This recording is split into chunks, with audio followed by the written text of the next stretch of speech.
we're going to be continuing the restoration of the cloud forest work here. I'm currently sitting in the schoolhouse just above where the Santa Rosa Research Station bunkhouse is, where I've been staying, off the coast of California on the Channel Islands. So this island sits between Santa Cruz and San Miguel Island. Brief history on the island: it served as a place for the Chumash tribe for a long time, until later it became a place for ranching practices to occur, as well as military presence on the other side of the island on Johnson's Lee. And ever since the discontinuation of ranching practices here on the island, the wildlife diversity has increased and the plants have been able to recover.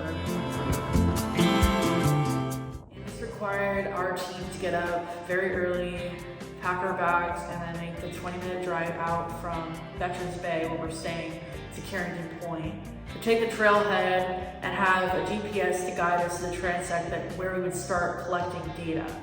And once we got to a certain area on the trail, then we would have to hike off the trail, making sure we had our gaiters on to protect our legs, and then hike out to the cliff edge near the ocean to start looking for the plant.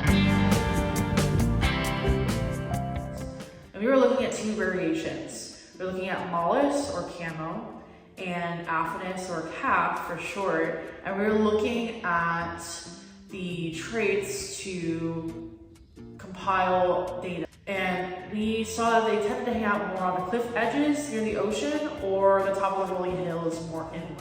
Camo, or the mollis, tend to look more yellow on top with no leaf lobing and no bract lobing, versus the affinis tend to be more red in color or orange color with many bract lobes and leaf lobing. But if we wanted to know the true identity of the plant, we'd have to look at their genetic makeup in the laboratory.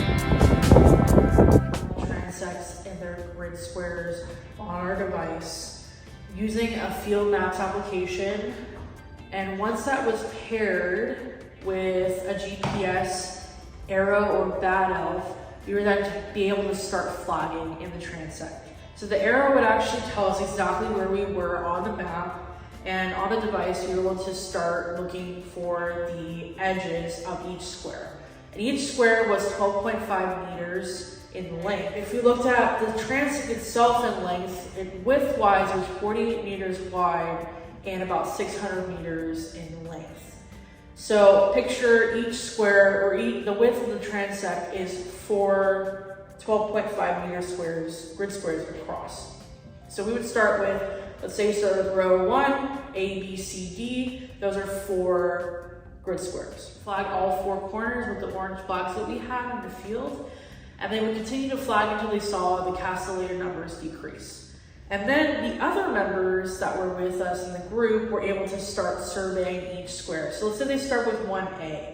Start with 1A, and in 1A they see, oh, they have many bracts, no lobes, and they also have no lobing, no bracts. So then they would log that in their device, and that's called mapping. Stream method is where we'd have 3 total Arrow GPS devices. 2 people with the devices would stand on the outside edges of the transect, the 4 grid squares across, or 2 if we wanted to reduce the amount of land we wanted to look at. And then we'd have a 3rd person with an arrow being the mapper. They would be the one responsible for going over to the exact grid square and mapping out what they see in that square, if we saw any Castelleja. So what happened is everyone would line up on the line, we'd say, let's go, we'd start walking, and then if we saw something, everyone would stop, the mapper would go over, map the information, and then they would line back up, we'd start again, and continue this process until we got to the end of the transect. Our research on the endangered Castelleja plants plays a crucial role in preserving the unique and fragile ecosystem. This hands-on experience has not only deepened my understanding of ecological research, but also inspired me to pursue further studies in environmental science. The methods we've used, from mapping and flagging to detailed observation, are valuable tools that can be applied in many fields of study. My hope, more than anything, is to inspire you to engage in science and conservation, whether you're a student, educator, or simply someone passionate about our planet.